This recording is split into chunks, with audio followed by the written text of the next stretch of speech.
This is my first video update coming to you from Nicosia, Cyprus on this Monday late morning.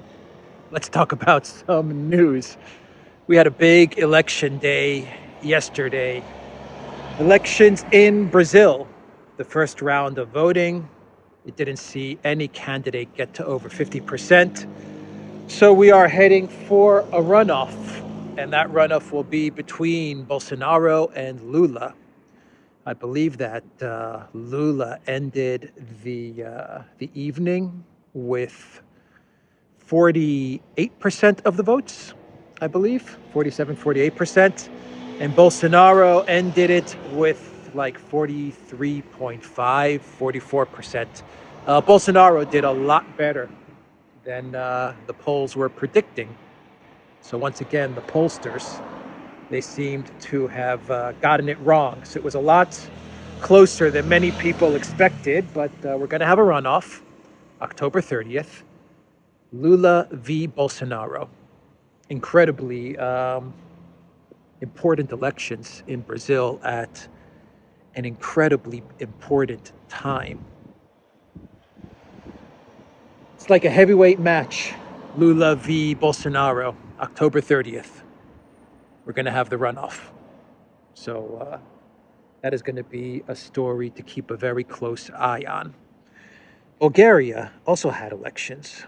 And in Bulgaria, we had a former prime minister. I believe he was prime minister for 8 to 10 years. Borisov of the GERB party. He got, his party got 24%, 24% of the vote. 25.4% of the votes. And the second place party was the centrist anti-graft party, known as We Continue the Change, with 20.2% of the votes. So we had the WEF protege, Petkov. His government collapsed. He was vanquished. And now we have Borisov making a comeback. Now, when Borisov was prime minister, I believe what led to his downfall was just a lot of corruption, if I'm not mistaken, if I remember correctly. But he's been a lot more moderate and friendly, a lot more moderate and friendly towards Russia. He's not, I would say he's not anti-EU by any stretch of the imagination, or anti-NATO. But when it comes to Russia, and let me know, people in Bulgaria, if I'm wrong, but when it comes to Russia, he was definitely more moderate, more friendly, you could say. Now, is that position gonna remain the same, given everything that's happened since the last time Borisov was prime minister? We are about to find out. If I'm not mistaken, it is Borisov and his party. They're going to have to form the government, the coalition. And I don't believe this is going to be a strong coalition. Once again, I could be wrong on this, so correct me in the comments if I am wrong, but I think that whatever government comes to power now will also be a bit shaky. But let's wait and see how things proceed in Bulgaria as well. On balance, I would say that the WEF Schwab guys kind of got the boot. But are we going to see a huge improvement? I doubt it. A moderate improvement, perhaps, with regards to the European Union, to NATO, to Russia, to the energy crisis. Maybe we're going to see a moderate improvement. But definitely the good part about the elections, if there is a silver lining to it all, it's that the Petkov WEF globalist regime was defeated. So Ukraine. Let's talk about Ukraine a bit. Nord Stream, the Nord Stream pipeline. The collective West is trying to put a narrative together with regards to the Nord Stream pipeline. The media is starting to report on this story, and they're starting to poke around to find some sort of Russia did it explanation. And I've heard all kinds of different explanations on all kinds of collective West channels. I've heard that Russia just wanted to stick it to Germany. No, they wanted to stick it to Poland. Fox News, there was an analyst on Fox News who said this is actually not even about pipelines, gas pipelines, but this is about Russia sending a message to Europe that it can not only take out pipelines, but also communication cables and internet cables, because those cables are sitting right next to Nord Stream 1 and 2. I've heard that Putin is a madman. There are channels that are just saying he's just crazy and that's why he did it. And he just wants to see the European Union, he wants to see Europe suffer, even though he can just turn the gas off real simply. He can just turn it off. That's just not his style. He wants to, make it a grand message, a powerful message. That's why he has to go through the trouble of blowing up the pipelines. Anyway, all kinds of nutty stories. And no one's buying it. Honestly, no one's buying it. I actually saw a Fox News clip, and Lisa Booth, she was listening to one of these analysts. I believe her name is Katie McFarland or something, and she was floating the ridiculous narrative that Putin blew up the pipeline because he wants to then take out communication cables and stuff like that. Something really dumb from one of these intel experts. These intel experts, right? That know nothing about Russia. But anyway, so she was, giving her explanation. And then Lisa Booth was like, and I'm paraphrasing here. She was like, okay, I get what you're saying about why Putin wanted to do this. I'm listening, but she's like, I don't buy it. She's like, why? Whatever you're telling me about taking out communication cables and stuff like this, why would he blow up his own pipelines when he can just turn off the switch? And that was her explanation. Then she went into a rant about how, for the past 5-6 years, the only thing we've been hearing from the U.S. government is lies. Russiagate, Ukrainegate, the Steele dossier, all these things, lies after lies after lies. So she's like, why should I believe anybody when it comes to this stuff? It shows them that, look, we can blow up these gas pipelines. What's right next to those undersea gas pipelines? Fiber optic cables. We could shut down the European communication system. You may not want to support Ukraine. Okay, so that's scary. Lisa, I got about 45 seconds. I want you to react to that. She says it's Russia. What do you think? Well, I respect KT, but why would Russia sabotage their own pipelines when they already control the flow of the supply, right? The media, though, the media is trying to figure out a narrative for this. That's my take on everything that I watched over the weekends with regards to the Nord Stream pipelines. They're trying to figure out a narrative to explain this. The State Department can't figure it out. The Pentagon can't figure it out. The White House hasn't formulated a narrative. That's why they're so quiet about, placing blame on Russia right away with this. They've kind of, taken an approach of, we'll need an investigation. We're not going to blame anyone just yet. So no one can figure out a way to explain this. But a commenter on the video I did the other day, yesterday actually, someone commented something very, very smart.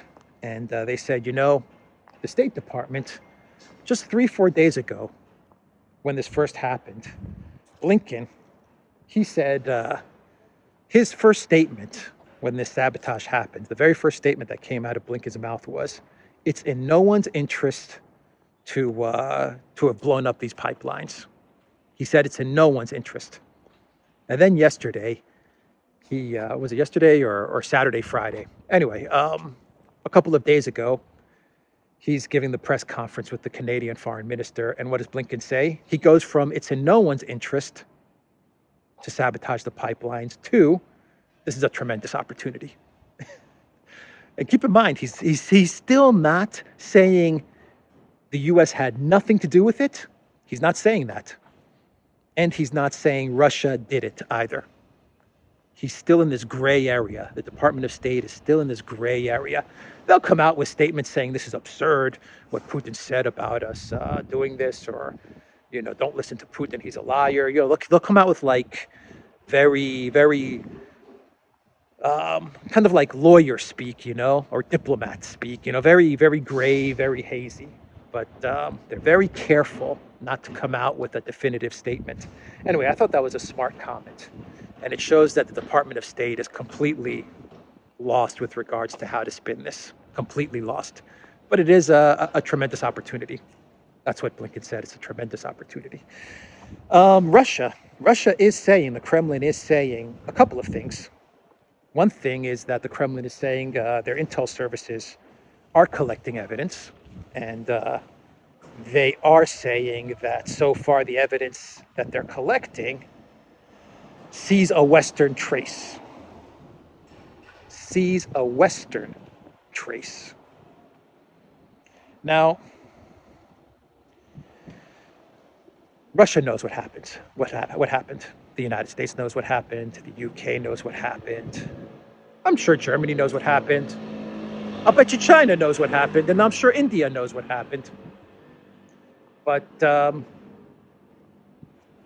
will Russia take this evidence and present it if it does indeed have it? I can think of two scenarios. One scenario where they haven't done it, and one scenario where they have done it. And it yielded the same result, which is a media blackout, or the media just didn't pay attention and they just continued to blame Russia no matter what. The first scenario, the first instance in history where the Russians knew what happened, no doubt about it, they know what happened, but they didn't present like real hardcore evidence, they didn't put it out there, is MH17. So Russia knows what happened there, the US knows what happened, a whole bunch of global powers know exactly what happened there. But no one has decided to actually show their goods, right? To show the receipts, as they say. And Russia didn't show their receipts with regards to this tragedy that happened after the Maidan coup and during the first conflict between Ukraine and Donbass. But Russia was still blamed for it, right? So Russia didn't show any evidence they had to show that they weren't involved, or that the Donbass wasn't involved, and they still got blamed for it, even though I'm 1,000% positive that they have information on it as to exactly what happened. The second instance in history where Russia this is actually recent history, where Russia does have the documentation, does have the receipts, and they have shown it, but people just ignore Russia, and they're just like, you guys are still at fault, or we're just not going to pay attention, is with regards to the facilities, as Tori Newland called them in her testimony. And everyone knows what I mean when I say those science facilities in Ukraine. And the reason I say facilities is because under various social media terms, I don't know if YouTube is like that, but I know a lot of social media, they've gotten the order to censor anyone that uses different wording with regards to these research facilities that are located in Ukraine and the Caucasus, of which Victoria Nuland testified to the fact that, yes, there are these facilities in these areas, absolutely. But Russia provided a lot of evidence, like document after document, dozens, if not hundreds of documents showing exactly what's going on, and no one bought it. In the collective West, at least, no one paid attention to it. No one discussed it. Everyone said that Russia's just, it's just propaganda. It's just Russian BS. Russia did it. Whatever it is, Russia did it. They're at fault for whatever. And that was that. And that was that. So Russia says they're collecting the evidence. They say they have the evidence. Which way do I want to go? Let's go this way. But it's one thing for them to have it. It's one thing for them to collect it. It's another thing for them to say they see a Western trace, but will they show it to us? And even if they show it to us, does it really make a difference? Is it really going to change the needle? No, probably not. And probably Russia knows that as well. So that's the first thing with regards to what Russia's doing with the whole NS sabotage. The other thing is that Russia has said that this pipeline, the Nord Stream pipelines, the Nord Stream pipeline, can indeed be repaired. Yeah, they can be repaired. So, do you want to repair it, Germany? That's the question. Do you want to repair it? Do you want to repair it? Let's see. Russia may be able to fix the Nord Stream 1 and 2 pipelines, which were damaged earlier this week, Deputy Prime Minister Alexander Novak said on Sunday. There are technical possibilities to restore the infrastructure. It requires time and appropriate funds. I am sure that appropriate opportunities will be found, Novak told Russia 1 TV. Absolutely, it can be fixed. And I think this is a good move. I think it's a good move for Russia to continue to put this out there, that the pipeline can be fixed. And then approach Germany and say, look, it can be fixed. Don't worry about it. Let's get to it. And then see what the response is from Germany and the collective West. See how they react. I bet you they're not going to want to fix it, or at least the powers that be. The powers up high, the Greens, the Habecks, the Baerbocks, the Van der Crazies. All of these people are going to be like, we don't want to fix this. We want to go in this direction. We want to go in this deindustrialization direction.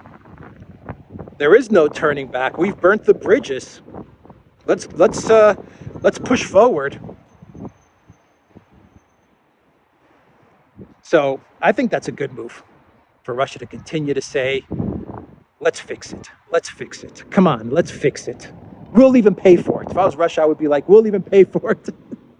You know what I mean? I'm kind of joking there, but it's kind of like, we'll do it. Don't worry about it. We'll take care of everything.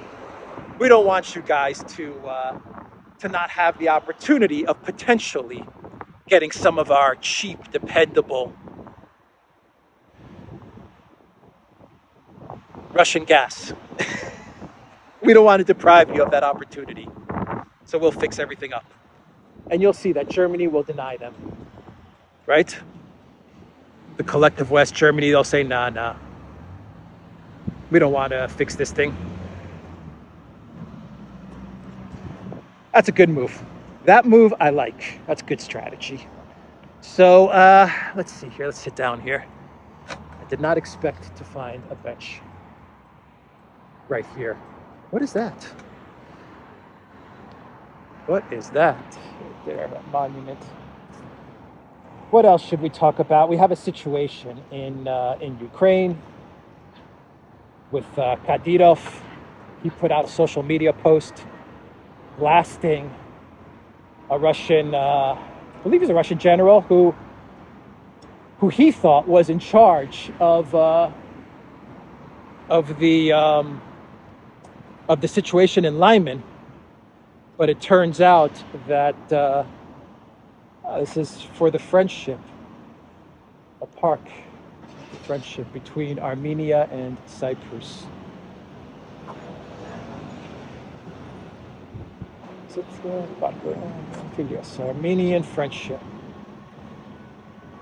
2021. All right, nice. Okay.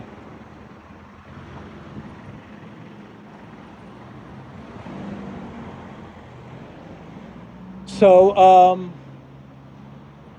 Kadyrov put out this post. The guy that's in charge of Wagner, he supported Kadyrov. Rugozhin, I believe, is the guy that has Wagner. He supported Kadyrov's sentiments. And the guy Lapin that Kadyrov was lashing out at, he wasn't really the person that was responsible for what happened in Lyman, but still. The general message, though, putting aside the what I believe is an error by calling out this Russian general, this Russian commander. Putting that aside, I just think that Kadyrov is expressing perhaps the sentiment of a lot of Russians and a lot of Russian strategists and analysts, and that is, that sentiment that creeps up every couple of weeks whenever Ukraine manages to pull off some sort of tactical success. Is, what is Russia doing? What is going on? And so, it was really surprising to see that type of post from someone as high up as Kadyrov. I think only Kadyrov could probably pull off something like that as well. I think anyone else in the Kremlin hierarchy would probably be reprimanded. But, Kadyrov, he's someone that's given a little more latitude to speak the truth or to say what's on his mind on social media. But the Lyman situation and now what's going on in Kherson, where Ukraine launched, from what I understand, 3 counteroffensives in 3 directions, and one of them actually broke through. And it broke through in the direction of, I believe it was in the direction of Kryvyi Rog, if I'm not mistaken. But that direction broke through. They advanced 20 kilometers. And the last reports I got is that the Ukrainians advanced, but then there were certain weather conditions. Well, no, then the Russian air support came in, and it started to take out, to beat back the advance. And then certain weather conditions prevented the Russian Air Force from continuing to work on the Ukrainian advance. And then, as Ukraine was preparing to further advance after the storm was finishing up in the early morning, everything got wet and muddy, and Ukraine kind of got stuck. The advance got stuck, and the vehicles got stuck, and then the Russians just started to take them out because they were kind of sitting ducks. I don't know. These are the reports that I'm getting. To be honest, I don't know how accurate they are or how inaccurate they are. I don't even know how successful this Ukraine counteroffensive in Kherson is. I do believe there was some sort of breakthrough, and I do believe that breakthrough has come to a stop for the time being. But my position on this, and there's a lot of sites that'll give you the details and everything, and give you their opinion with regards to what's going on there in a more detailed sense in Kherson, the Kherson region. But my opinion to all of this is today, tomorrow, the Duma votes on the ratification of the entrance of these 4 regions into the Russian Federation. And we're going to find out what's going on in a week or two, because the name of the game is changing. We're going to see a paradigm shift in this conflict, and we're going to be looking at territories now considered by the Kremlin as part of the Russian Federation being attacked, occupied, or invaded. That's going to be the Russian reality. The Ukrainian reality is they're going to continue to try to make inroads in Kherson, in Donbass, in Zaporozhye, in order for them to take back territory that they believe, that they view the Russians as occupying. But come today, tomorrow, from the Russian side of things, they view this territory as theirs, and any encroachment or occupation of Ukraine means that it is an invasion or a hostile military act against the Russian Federation, and Russia is obligated to respond. And so we're going to find out exactly what is going on in a week or 2 or 3, because Russia is either going to have to respond and remove these Ukraine advances. They're going to have to push them back, remove them, destroy them, or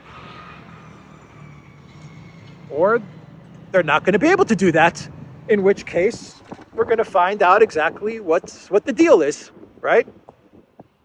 That's just going to be the reality of it. That's why the referendum, from an analysis point of view, strictly from an analytical point of view, like just trying to understand the conflict, the referendum and the incorporation of these 4 territories into the Russian Federation, in my opinion, is going to provide some clarity as to whether the Russians were taking it easy, so to speak. I'm just going to say taking it easy for lack of a better word. If they were just, taking it easy during the special military operation, or if, and they didn't want to put the full force of the Russian military, or if it was indeed like the collective West says, and, Russia just doesn't have the capability to deal with a NATO, let me just sit back down again, to deal with this NATO proxy army and the weapons and money that NATO has poured into the region.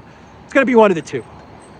One of the two things is going to happen. Either Russia's going to just go full speed ahead and look out, or we're going to all sit here and wonder, what's going on? Why is the Russian Federation allowing Ukraine to enter what the Russians call their territory, their land?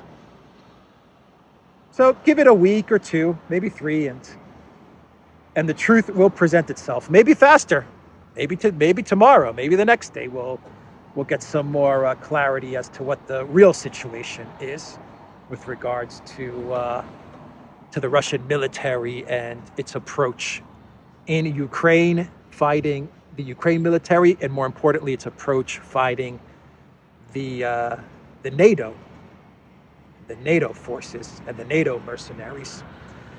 Let me read you real quick from UPI MSN and what they say, so you can just kind of get a taste for how they view things, how they see the situation. Let me pull up the excerpt here from UPI MSN. Let's see. Let me scroll down.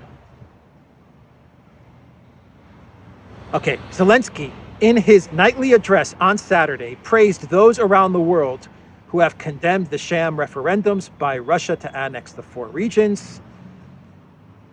I would like to especially note the statement of UN Secretary General Antonio Guterres.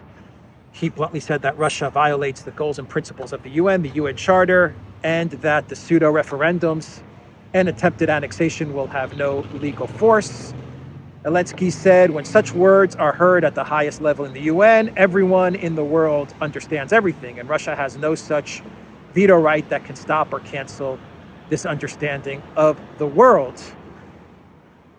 Now, Zelensky went on to say in his address, quote, Russia has staged a farce in Donbass, an absolute farce, which it wanted to present as an alleged referendum. And now a Ukrainian flag is there. During this week, there were more Ukrainian flags in Donbass. It will be even more in a week. Zelensky added that the Ukrainian flag is already in Lyman, and that is a quote.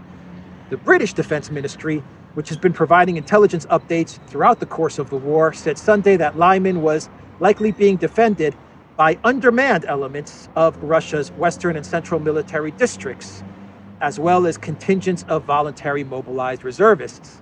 Quote, the force probably experienced heavy casualties as it withdrew along the only road of the town still in Russian hands, the British Defense Ministry said. British intelligence officials noted that Lyman is strategically important because it commands a key road crossing over the Seversky Donetsk River, behind which Russia has been attempting to consolidate its defenses.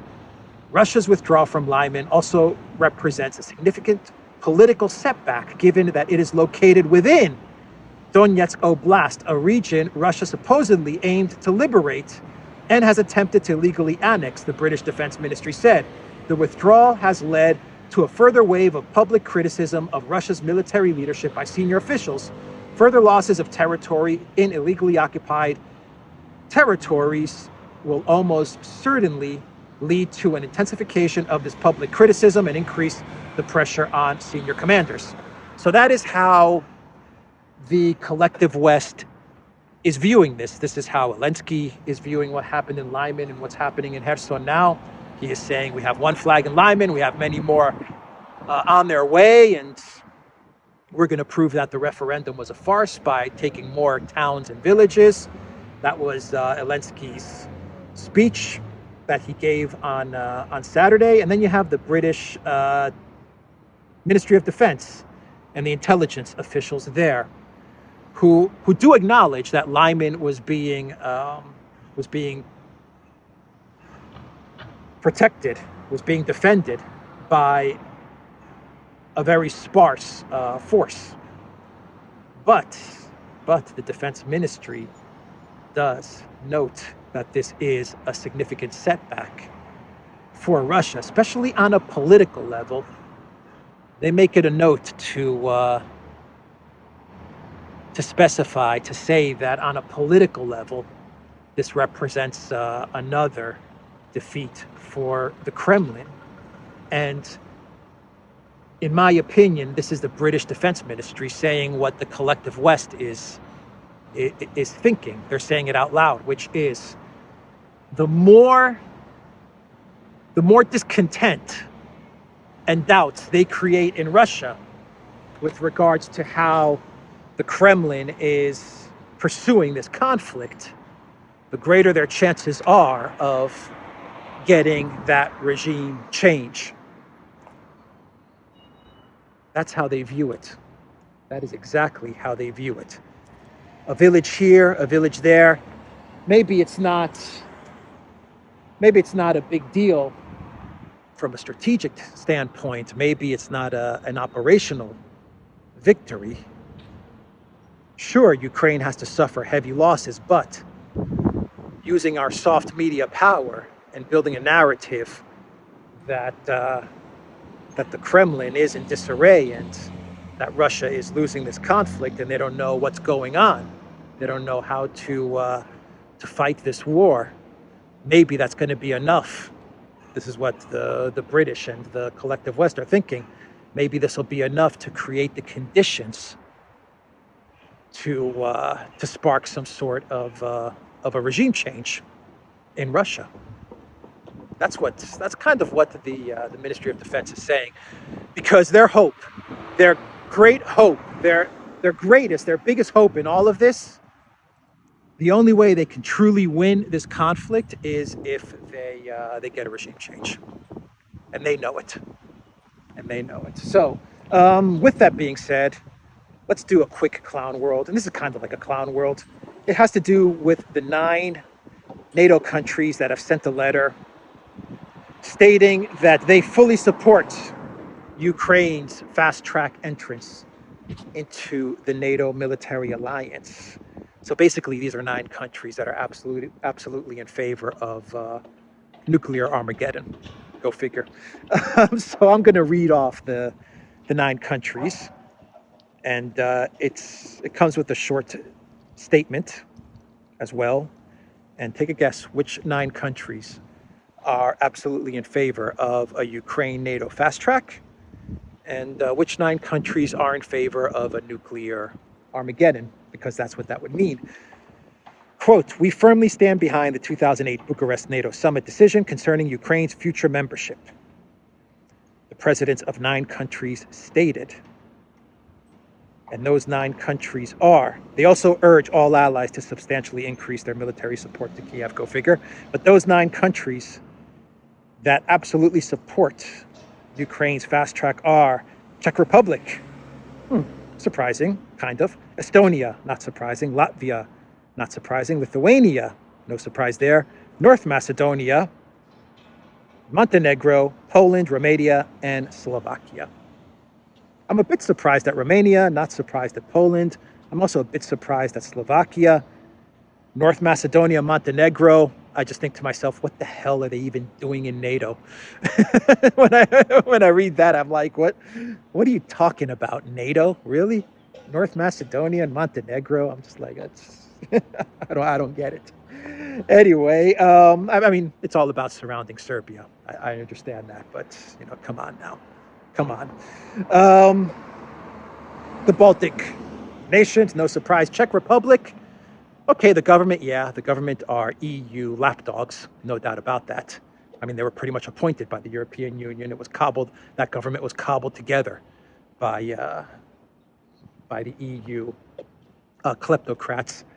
But the people, I'm sure the people in the Czech Republic who have been on the front lines of protesting this conflict with Russia and the energy costs that have hit them, that have hit their standard of living, I'm sure they would not be in agreement with the Czech Republic's support of fast-tracking Ukraine into NATO. So those are the 9 countries. I think we could say that for this episode, these 9 countries are acting very irresponsibly, very clownish, because a Ukraine fast track into NATO would be beyond escalation. It would be beyond escalation. That's for sure. All right, I'm going to end the video there. The Duran.locals.com, ODYSEE, BitChute, Rumble, and Telegram, and Rockfin. I will put a link to our new Rockfin channel as well down below. We'll be doing some interesting stuff there. So I'll keep everybody posted as far as that's concerned. And what else? Check out Alexandra's channel. Check out the Duran's channel. Duran Shop, 10% off. Use the code GOODDAY. A lot of people were asking about the hat I was wearing yesterday when I was in Ayia Napa. That is a blue USA flag hat. I will put a link for that down below as well. Take care.